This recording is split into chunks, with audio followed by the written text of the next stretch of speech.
This episode of the Bleed Lows podcast is brought to you by BetOnline. BetOnline is the world's most trusted betting platform and your number one source for everything football. BetOnline has every stat, every matchup, and even live odds and spreads to bet on during games. Think you know your stuff? Get in on the $200,000 mega contest and pick 5 games against the spread every week for your chance to win weekly prizes and a share of $200,000. When the game's over, head on over to our online casino and get in on a game of blackjack or poker, or unwind with one of our over 150 slot games. Head to the website today and get in on the action. Bet online. The game starts here.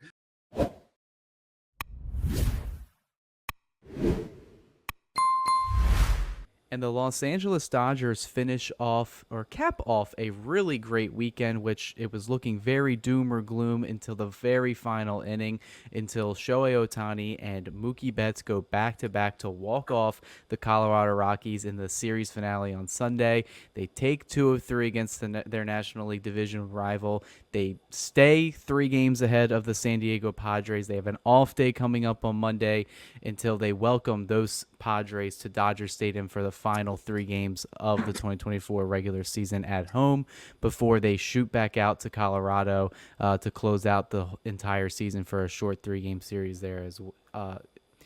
Currently, the magic number, Mike, is 4 games. The Dodgers can clinch the division this week as long as they take 2 of 3 of San Diego, and we will definitely get into that before the end of this episode. But I want to go over this game, this series, kind of this week, and just how crazy it was, the highs, the lows, and kind of the vibes we're feeling right now. So it's great to have you back on for another episode of the Bleed Lows podcast, weekly rewind edition.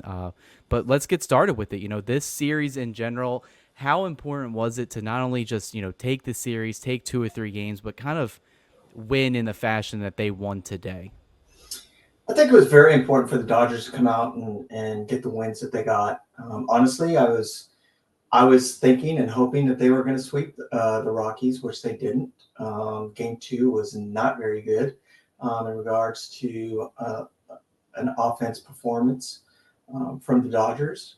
But yeah, very important that the Dodgers came out and got today's game. In my opinion, today's game was a must-win. And within the first, 6 innings or so, 7 innings, the Dodgers weren't playing like it was a must-win. So yeah, it was a good series, to get. And like I said, a little surprised they took 2 out of 3. I was thinking that they were going to sweep Colorado easily. Yeah, I mean, looking at the outlook of the schedule, especially after they lost or split a series with the Atlanta Braves. I think we were all happy, taking, 2 of 4, splitting against a Braves team that's fighting for their postseason lives, despite, missing a lot of their key players. But I think everyone was happy with a split in the way it ended, getting a really good start from Walker Buehler, getting a better start from, the Dodgers, bullpen was pitching well, especially the offense woke up in those final 2 games, and then they head off to Miami where, you got 3 games against the Marlins team that is completely out of it. They sold off pretty much all their assets at this year's trade deadline, so they were kind of facing, a quadruple A team, a mix of, minor leaguers and veteran players that are just, trying to stay in today's game. And, taking 2 out of 3, I mean, it's kind of how you said with this Colorado Rockies series where I was like, you got 6 games against 2 really bad teams that are completely out of it. I would really ideally like them to, to win at least, 5 of those games, or hell, even 6. And, they'll settle with 4. They keep the Padres at bay. The White Sox obviously weren't going to help them out in their series with San Diego. So the Dodgers, every game they had to, to win. And I kind of like the vibes of that. I like that every game is meaningful, especially at this time of the season, because, I'm on the East Coast. I feel like everybody knows that by now. And I've seen, how many times have we seen, teams that have made the postseason and the World Series, especially recently, where they played meaningful games the entire month of September, probably all the way until game 162. And the Dodgers, while they can clinch, in San Diego, if they lose that series, they're still technically, looking to clinch it. So I'm curious to how you think your thought process on that. Like, is it better for the Dodgers that games mean something right now? That way they don't lose focus or intensity, or what are you thinking on that? I think the same thing. I'm on the same page as you are, Cody. It's like I posted last night. This is something that the Dodger fans have wanted this year. They didn't want a cakewalk. They wanted some meaningful games. Well, we got them now. We only got a short lead over the Padres. And the Dodgers are playing a little bit with their backs behind the wall. Are they playing like their best baseball? I would say not really. I mean, they're there. The offense is clicking, but it's not really consistent. So yeah, I'm digging this. I'm liking the urgency. I'd like to see a little bit more, from the team and the players. Myself, like Freddie Freeman. Freddie Freeman just does not look right to me. The way that his mannerism, the last few games, the way that he's like looking down all the time. He's not smiling. He's not, having a good time, in the dugout, with the guys. He's coming out on the field, looking down, and he comes to bat, and he's, he just doesn't look right to me. It's kind of concerning to me a little bit. Because Freddie's bat is what this team's going to need, to move on to the World Series and to, at least take 2 out of 3 from the Padres. We're going to need his bat, along with everybody else, to be able to swing consistently and put bat on the ball and put the ball in play. So Yeah, no, I'm all for it, man. I'm all for, the team being able to play with some urgency finally, and not go, oh, we're 15 games ahead and we're gonna rest everybody, and we're just gonna wait for for our next game.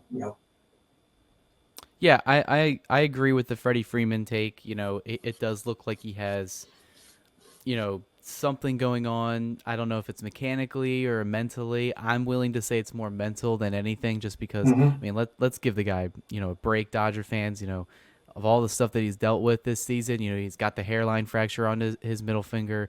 Yeah, the entire situation that happened with his son Max, that's still lingering on him, as his son's still in physical therapy, learning how to walk from scratch again. So I know that's Mm-hmm. weighing on him. And then you DFA is, his best friend since he got drafted when they were together on the Braves, and he goes to the Houston Astros, who potentially could be a team that this Dodgers team, if everything goes well, they may meet them in the fall classic. So I assume he'll get out of the funk. I'm glad that there's other hitters on this team right now, because I feel like lost in everything that's happened this weekend, Yep. especially with Betts hitting the home run today, Ohtani hitting 50-50, and he's on pace to, I might as well just pencil in 55-55 at this point, him joining that Right. club, or Right. creating that club. But Teoscar Hernandez, also hit his 31st home run today, and he's on, a pace to break his career high in home runs. And, this is a guy that's been super undervalued by the league, but he's having a hell of a 1 year, contract in terms of when he signed that deal with the Dodgers. All-star, home run derby participant, home run derby champion. He 30 home runs, 100 RBIs, has been a key contributor in the Dodgers lineup in that fourth or fifth hole. And I mean, I don't know where the Dodgers would be without this guy. So what are your thoughts on Tio? I feel like he just set the tone today, hitting the home run, and especially after Freeman hit into that double play. I think that was the Dodgers' third or second double play of the game already. But just quickly, Tio, how important has he been to the offense this year? He's been very important to the offense. Like you said, he hit his 31st home run today. One off from tying his career high of 32, which I think he's going to get. Which I think he's going to break. Before the end of the regular season. He's just been a great addition, a great pickup by the Dodgers this year. You have a guy that that is constantly smiling, brings a positive mentality into the clubhouse, onto the game field, with his sunflower seed, ritual that he does when everybody hits a home run. He's just a great addition to the team. And I'm really happy with him. I hope the Dodgers sign him, for next year. But we'll see what happens with that. Yeah, it's definitely going to be interesting down the stretch, especially after the season's over, what the Dodgers decide to do with Teoscar Hernandez. The way I think, I'm always thinking about the Dodgers. I'm thinking, all right, after the season's done, what route are they going to take? Because there's clearly some holes in different areas for the team, especially that they're facing right now. And that kind of gets us to our next point, a takeaway from this series. And the past probably week and a half, I would say, is the Dodgers starting rotation has been hammered. They've been hammered with Yes. injuries. They've been hammered with inconsistencies. The bullpen has had to work overtime, I believe, at the wrong time of the season. We saw what happened when they did it in the middle of the summer, and it kind of led to a catastrophic, fall off for about a week or two. And I don't think they want that to happen right now, which is why I've implored to everybody getting the first and second seed is 100% should be the goal. This team needs a 5-day break while everybody, they're a little bit scared just because of how it looked like it cooked the bats the past 2 seasons. I think this Dodger team specifically needs that break. But let's just look at the starting rotation. They have not been able to get the job done the last 12 games. They've only gone 49 and 2/3 innings. They've allowed 37 runs, 36 earned runs, and they have a 6.52 ERA in that span. And the Dodgers are 6-7 in those games. And we've had to see a couple bullpen games thrown in there. Thankfully, they've come out with a couple wins, but the offense is the reason why they've been coming up with wins. They've had they Mhm. had 5 or 6 straight games where they scored 6 or more runs. One of them they ended up actually losing in Miami when they scored 9 runs. So if it seems like if the Dodgers pitching doesn't get corrected soon, could be an early exit for October. But a guy that they're hoping steps up, lives up to the contract, is a guy that you've been on, since the offseason, and that's Yamamoto. We see his jerseys hanging behind there. We obviously know you're a fan, Mike. So what did you see from Yamamoto today? Because I'm very interested, because a lot of Dodger fans are very bipolar, and I like to look at things, at face value, what I'm seeing, from someone that's played, that understands the game really well. What did you see from Yamamoto today? His start against, his last start, and then are you confident that he'll be a guy that the Dodgers can count on come October? I'll tell you this much right now. I am not worried about Yoshinobu Yamamoto. This is not uncommon for him to come out and not have a very productive or good game. Um, he comes back. He'll have a dominant game the following game, and then he'll get back on track. Um, One thing that a lot of Dodger fans and a lot of people that are forgetting is when he signed his contract, he brought a whole team with him. It wasn't just him. He brought his whole team from Japan over here. His conditioning guy, people that know him and know how to prepare him. So I'm not worried about him, one bit. He's produced, in the MPB. He's produced in the World Baseball Classic. Um, you know, give you an example. During the Japanese series, um, you know, his first game that he pitched, he gave up 5 runs. Came back and dominated. The very next start that he had, he threw 138 pitches. He had 14 strikeouts. And his team won 5-1.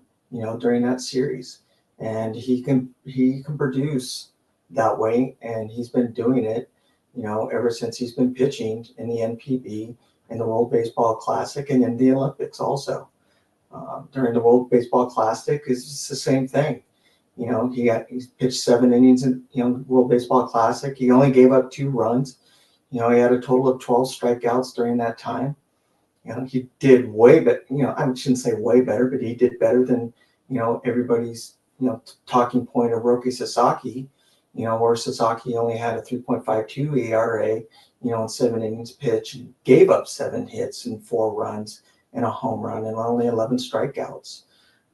So I think Yoshinobu, will figure things out. He'll get his mechanics back.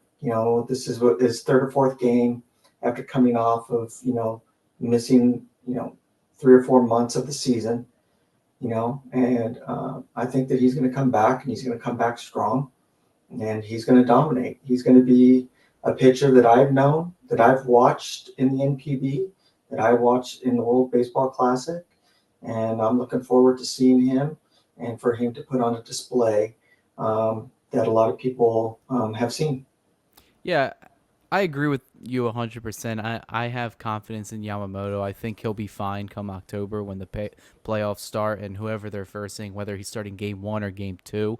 I think the big thing today is it just didn't look like he had command right off the jump. And Yeah. yeah, it sounds very cliche to say, but Yamamoto at his best is when he has his command, because he's a type of pitcher that likes to eat the corners, whether it's inside corner, outside corner, up high, down low. When he's on, he can dot his fastball, and his velocity, which has been really encouraging for me because, at the beginning of the season, he was around like 94, 95. He's been consistently around 96 miles per hour, and I think that's a good sign that his shoulder's fine, his arm's feeling good, and that he's confident to continuously throw that pitch. Ideally the Dodgers wanted him to at least get to the fourth inning, because like what you said, he's missed a couple months of the season. He had a strained rotator cuff. You didn't know if his season was going to be fully over, and he had to get surgery, but he seems healthy. He seems like he's throwing the ball. The Dodgers are not in a situation where they can push this guy to get injured before the postseason starts, because No. if they lose another arm, that's a huge gut punch to an already, we're already losing this in like the fifth round in a boxing match right now. Like the ref's about to just TKO us with the starting rotation right now. So Yamamoto's, it just looked like he didn't have it today. The Rockies were playing the spoiler. He didn't really get hit hard necessarily. He just walked some guys, got into some trouble, gave up some blue pits, and he gave you 3 decent innings. The bullpen, thankfully, they were pretty much elite the whole way, and the Dodgers offense, bailed out the pitching again. I also don't know if it's him, treating these games as a rehab start, because, the minor league season's pretty much almost over. They need him on the big league roster right now to get built up, because if this was, say a couple months back or like a month back, he would probably be in AAA working his way up to get to 4, 5, 6 innings, and then the team would activate him. Right now they're just doing it on the fly. So I don't know if he's just trying to work on some things as well, and then say, hey, once we get to October, that's when I'm going to use everything that I feel really comfortable with. We're going to use my 2 or 3 best pitches and then go from there. Where right now he's maybe trying to get a feel for some stuff. I don't know. I know they're in a division race and it's tight, but they can still get away with some things, especially when they have the team that they have. But I am 100% confident, like you've been saying. And you got to give it to the Rockies though too, on how they prepared for Yamamoto. They laid off a lot of his off-speed stuff. They laid off of his curveball quite a bit. They laid off of his slider, his split that he throws. And they were concentrating and waiting for this fastball, to go on the corners and up on the corners also. So you got to hand it to the Rockies on the way that they prepared for Yamamoto. To me, it looked like that. Today's game, he was, more leaning towards, his placement of his fastball. On getting that down and getting that mechanic back that he normally has. Being able to paint the corners like you were saying. His velocity is not a surprise to me, because that's what he was throwing, before he signed with the Dodgers. That's not uncommon for his speed to be up, in the 97, 98 mile per hour range, for him.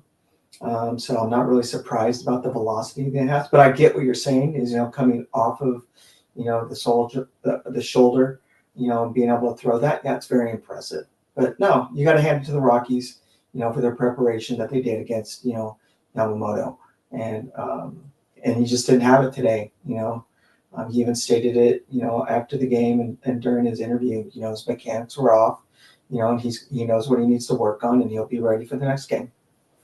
Yeah, and another thing that I kind of want to talk about before we pivot to kind of the outlook for the division, the Padres series, and continuing with the Yamamoto talk, is a lot of Dodger fans, their hindsight just isn't working.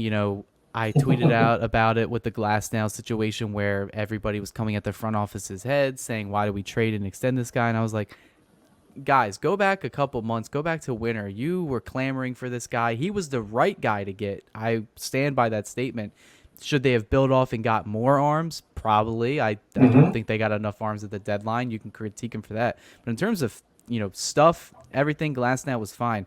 Another discussion or narrative that I've been seeing, especially after this start, is Shota Imanaga. This is the guy that started today. He went 7 scoreless innings for the Cubs, who are eliminated from the playoffs, by the way, after the offseason they had. But people were saying, hey, maybe the Dodgers should just sign this guy. It seems like he was healthier. He's made more starts. He's looked really good, and the Dodgers need to win right now. I argued, with especially internally with the people that were making this discussions. I was like, look, Yamamoto, higher risk, greater reward. He's 25 years old. The Dodgers signed him to a 12-year deal.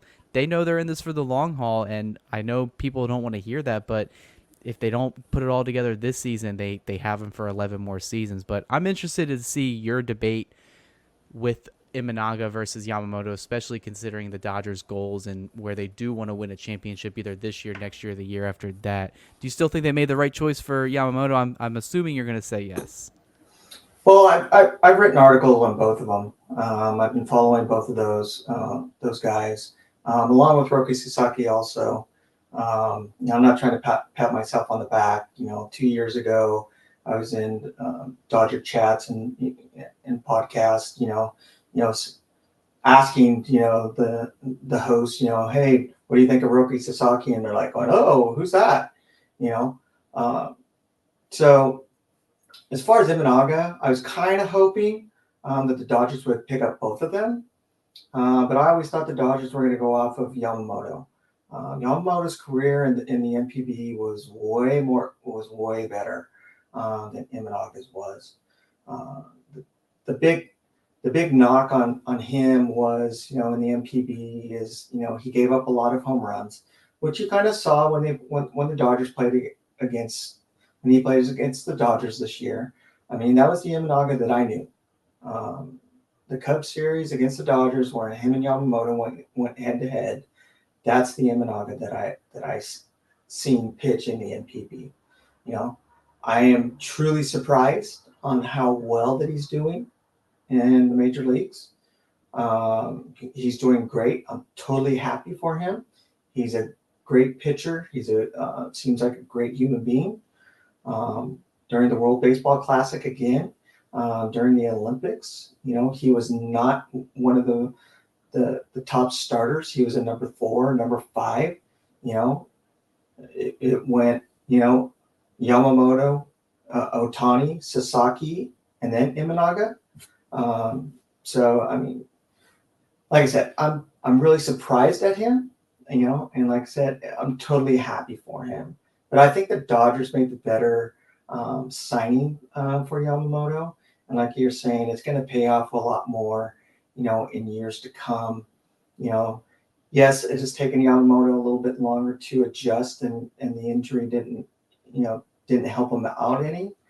But, I think next year, he's going to have it all dialed in, and he's going to be out and come out and be like the number 1 or number 2 pitcher for the Dodgers.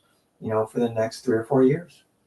Yeah, I 100% agree with you as well. Everything about Yamamoto that I've seen, especially after that start against the San Diego Padres in Korea, it's been pretty much elite. I got to see him up close and personal at the beginning of the season against Washington, where he made one of his best, starts of his career, where he went I believe 7 innings that day. Everything, that you mentioned about Imanaga has actually translated to the MLB. His home runs per 9 innings is still kind of high. It's higher than Yamamoto's. Imanaga gives up, a home run and a half per 9 innings compared to Yamamoto having a 0.7. Yamamoto's struggled a little bit with command. He walks a little bit more batters, but he still has better strikeout stuff. He has better velocity. His ERA plus is better. His ERA is lower, despite, the sample size. Obviously it's different, but even Yamamoto only having 16 games started compared to Imanaga's 8 or 28. On Baseball Reference WAR, Yamamoto has 2 and Imanaga has 2.8. So if say you stretch that out for a whole season for, Yamamoto, you're talking about like a 4.5 WAR for a starting pitcher in his rookie year. That's up there to, getting in the discussion of Rookie of the Year territory, where he being put in the same discussion as, Jackson Merrill, Paul Skeens, and all these other guys. So I think it's just a thing about misfortune, considering the injury that happened, because Yamamoto was pitching along the lines of saying, hey, especially in the summer, especially after that Yankees start, you were saying, all right, this guy may be the ace of the staff right now, his rookie year. Mm-hmm.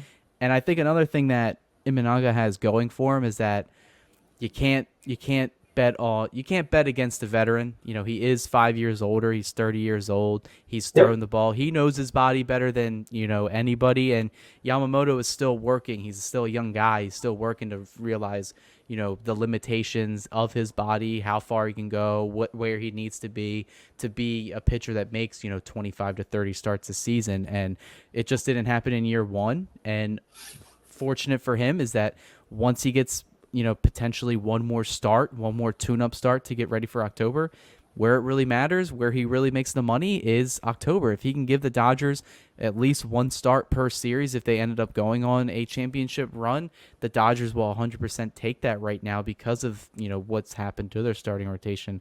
But I think in the long run, and even this year, I would rather have Yamamoto because I think Yamamoto is better built for October as well because he's got the velocity and he's got the strikeout stuff. And that's two things the Dodgers have lacked in the postseason. They haven't had a guy that can, throw a fastball by you and then get you on a strikeout where, they've been throwing Kershaw out there with his, 89, 90 mile per hour fastball.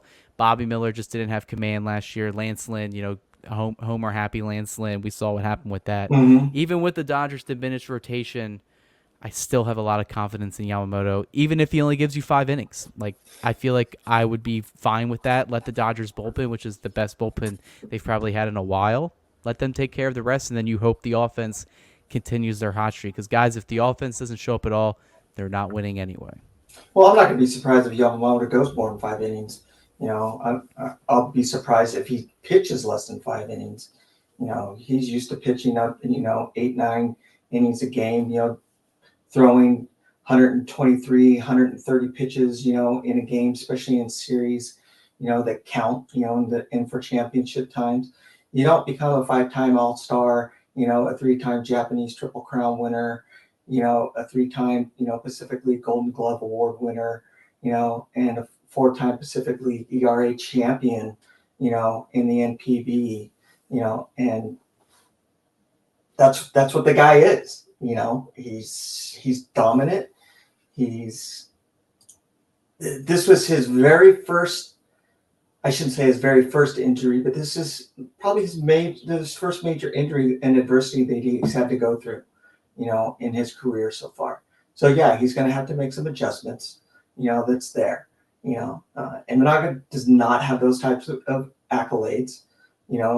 Sasaki comes a little bit closer to Yamamoto in regards to those accolades. And yes, I hear people go, well, the NPB is a lot different than the MLB, and come on, man. They're professional baseball players. If the NPB was so bad, why are they winning the World Baseball Classic? Almost every year, against major league players, and dominating. So, so that's just, I agree with that. I'm not trying to be like, I've been writing about the guy for a few years. I'm on board with him. I know what he can do. Sometimes it's a little frustrating when you talk to people that don't know or seen him pitch, except in the major leagues. So it's a little frustrating sometimes. So yeah, I agree with that because even Trevor Plouffe, who does baseball commentary for Talking Baseball, John Boy Media, all the shows there, he said it's a lot closer than what people think. Like the NPB is like very, very close in terms of major league talent, where they could beat a lot of those AAA minor league teams. They could beat probably a couple major league teams if you want to be honest. So the talent is there, especially over the last probably 15, 20 seasons. It's been astronomically high, and they have dominated the international sphere. And mm-hmm. The passion that they have, especially for the big moments. This is why I really am excited to see Ohtani get in the postseason for the first time and Yamamoto get a chance to kind of carry the team on his back, because I just feel like they were built for it. They knew what they signed up for, and I think that's kind of what us Dodger fans are just hoping for right now, especially, we got a couple games left of the regular season until we finally get to see them in the postseason. But we'll move on to the next series Let, coming up. let, let me just say this, Cody, real Yep. quick. Next year, you're going to see Yamamoto and Shohei feed off of each other like you haven't seen two pitchers do before. They did it during the World Baseball Classic and during the Olympics, and it's very impressive. Yeah, that's the thing I'm excited for, because as much as we like to talk about Ohtani being a great hitter, I sometimes forget that he pitches too, and he's going to be in that starting rotation, and it's going to be really interesting to see next season, especially if they go all out and get another Japanese pitcher of a name you've already mentioned in Sasaki. So, but yeah, let's talk about this Padres series coming up. The Dodgers have an off day on Monday when this episode's going to drop. They get a chance to have the bullpen rest, the starting rotation get ready, and the lineups to kind of get things clicking in gear. I already mentioned it. The magic number is 4, so the Dodgers only need to take 2 of 3 of this series, and they will win the NL West for the 11th time in 12 seasons. They already punched their ticket to make it to the postseason this year already as a potential wildcard team, but we all know they want that division crown. They want that first-round bye. Hell, they may even just want the first seed in all of baseball after a season that they've struggled mightily. They aren't going to get to the 100-win mark for the first time since 2018. They could still end up with the best record in baseball, and I just think that's surprising.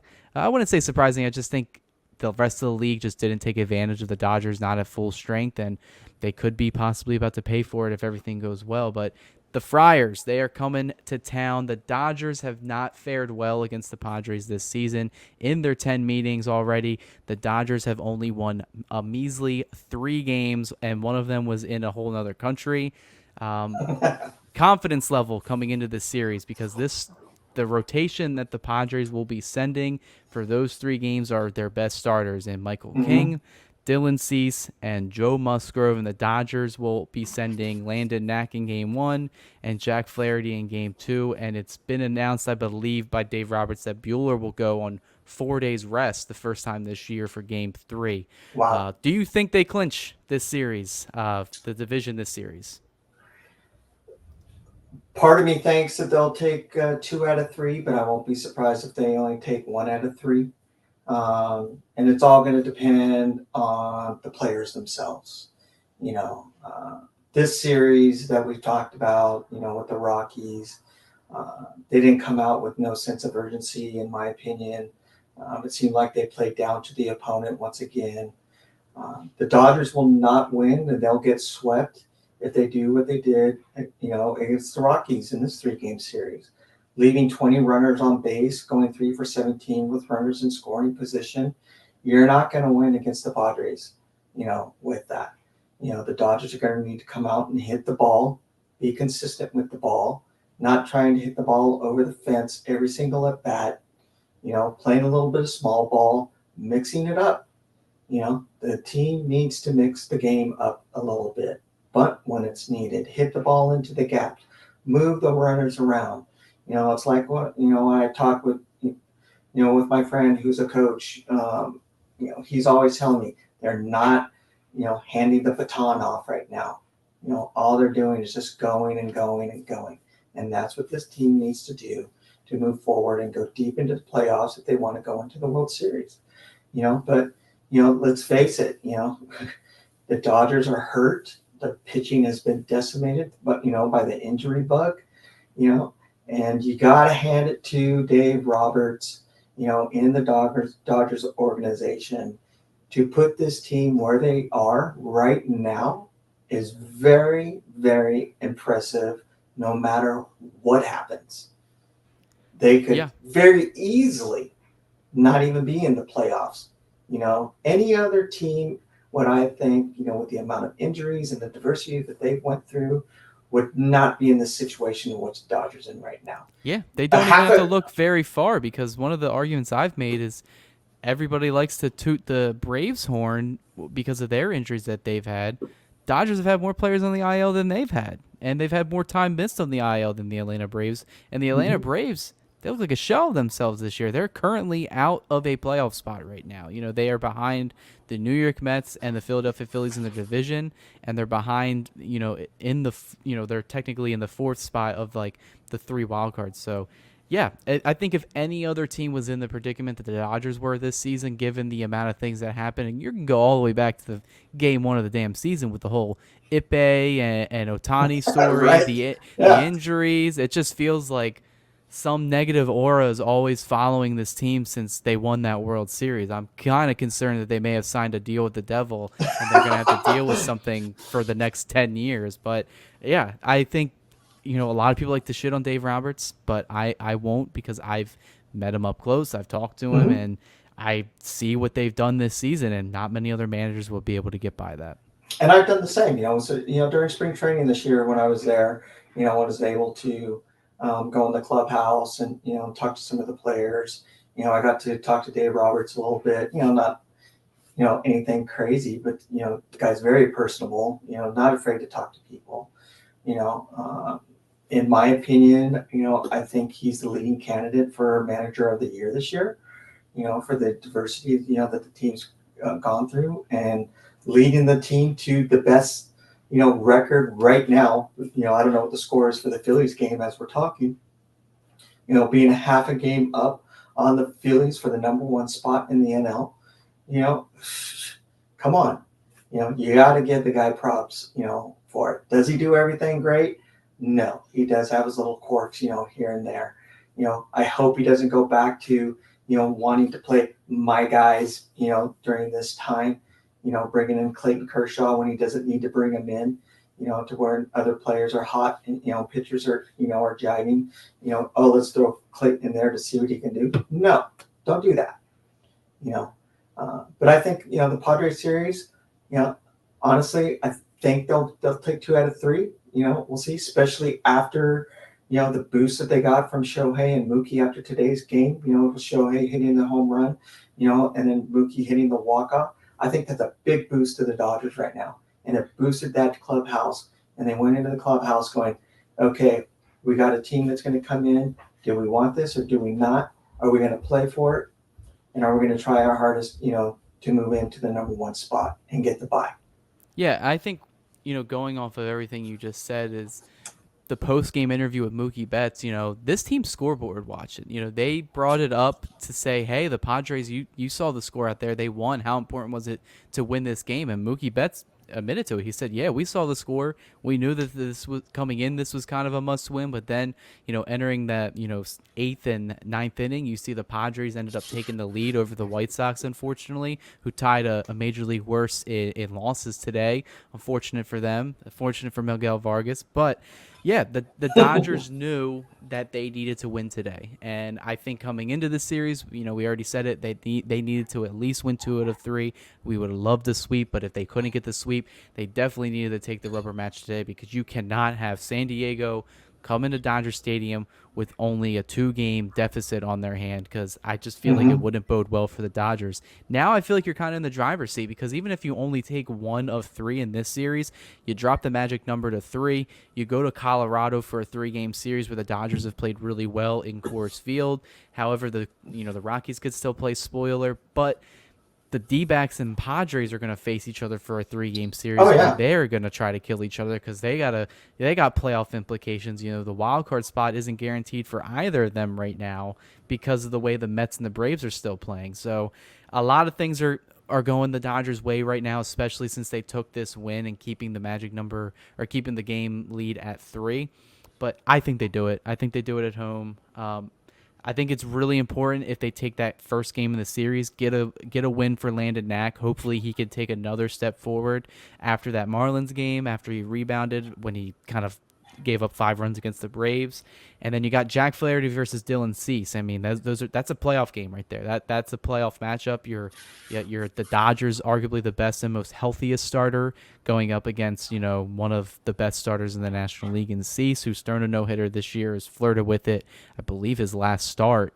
And Joe Musgrove versus Walker Buehler. I mean, those are 2 guys that have been battling inconsistencies and injuries the past season.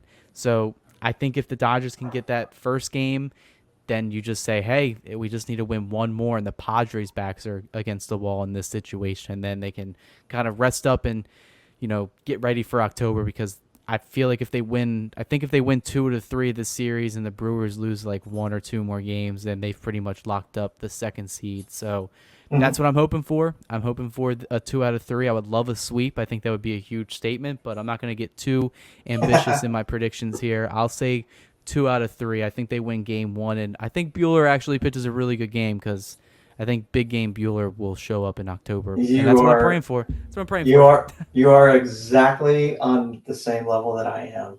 I think the Dodgers are going to take game one and they're going to take game three.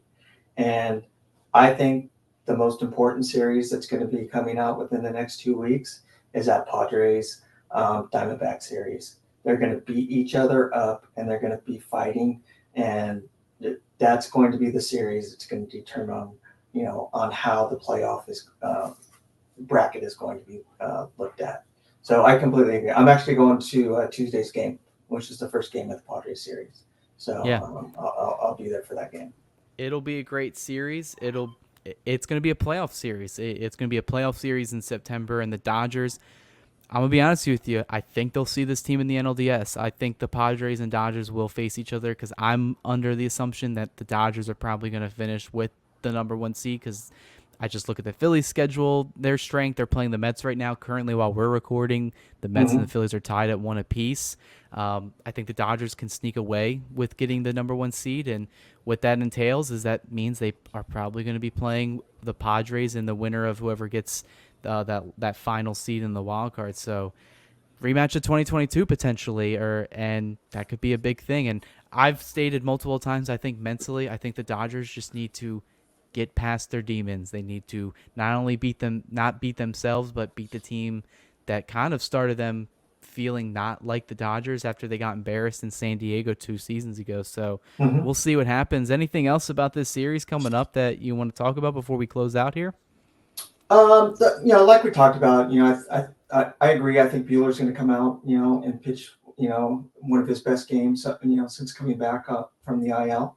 I think Landon Knack is going to come out and pitch a really good game. He came out fired up his last start, that he had, coming off that not so great game that he had, and bounced back, spectacularly. His fastball speed was up. His mentality, was completely different, something that I hadn't seen, watching him almost all year, playing for Oklahoma. I didn't see that grit, I don't think I've really seen him come off the mound like he did, fired up and yelling, the way that he did. And I think he's going to take that into the Padres series, and pitch a really good game. I will disagree with you. I don't think we're going to see the Padres in the NL, for the final game. I think we're going to see Arizona. Yeah, I think it could go either way. Both teams are really good. Both teams scare me a lot, but I think that's just October baseball. I think no matter who Mm-hmm. they face in that first round is going to scare me to death until I see them, celebrating in some You're fashion. right. But that'll do it for this episode of the Bleed Lows podcast, this weekly rewind edition. Be sure to subscribe, turn the alerts on for the page. We had a bunch of stuff come out this week. We're going to be covering one of the games this series against San Diego. We also posted an interview with Dodgers radio play-by-play announcer Tim Neverett, especially going over his call for Ohtani reaching 50-50. And be sure, to follow Mike and I. We constantly are writing for Dodgers Beat. We got pregame, postgame. We got, opinion articles. If you want to read more stuff about, the MPB and Yamamoto or anybody else, Mike's the guy to go to. Anything you want to plug here before we go out of here, Mike? One thing that I'd like to say is congratulations to Jackson Ferris and Dalton Rushing for their accolades. Dalton Rushing, getting the minor league player of the year. You can go on Dodgers Beat and read my 2 articles that I had on Jackson Ferris, and learn about him. He's going to be a special pitcher for next year. He's a left-handed pitcher that I think the Dodgers will bring up next year. And a lot of Dodger fans will be very impressed with him.